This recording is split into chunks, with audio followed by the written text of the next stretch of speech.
Studio.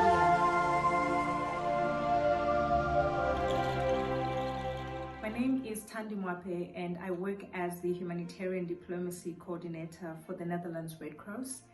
I also represent Partners for Resilience, which comprises of over 50 civil society organizations that are based in Africa, Latin America and Asia.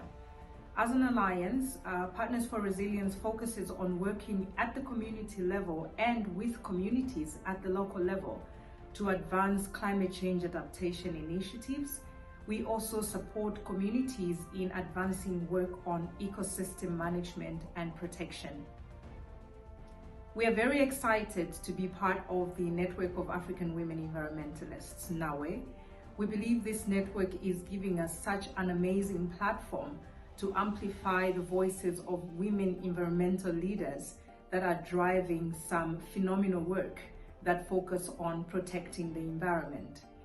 In adopting a landscape, I had to stop for a minute and think back about my childhood.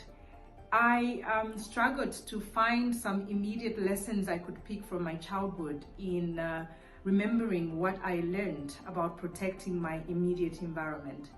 I thought about some of the lessons that I still remember to the day, where I could spell out the Saskatchewan River, for example, in the US. I knew so much about the River Thames in London. And yet, when I started to think through about a landscape that I would want to support, I thought, wait a minute, I hardly knew any information about some of the amazing ecosystem that surrounds my city.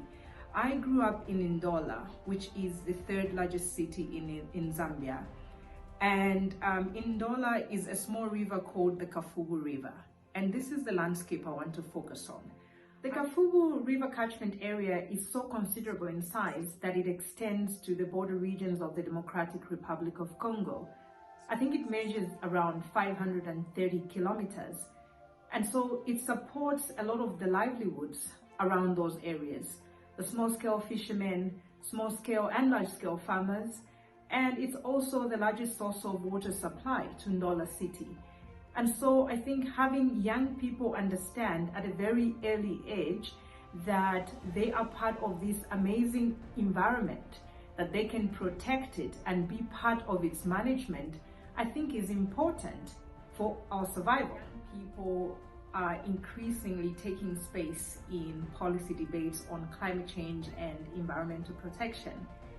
And I believe that they need to be given the right skills and knowledge to be involved in these discussions that are happening at various scales. Charity begins at home.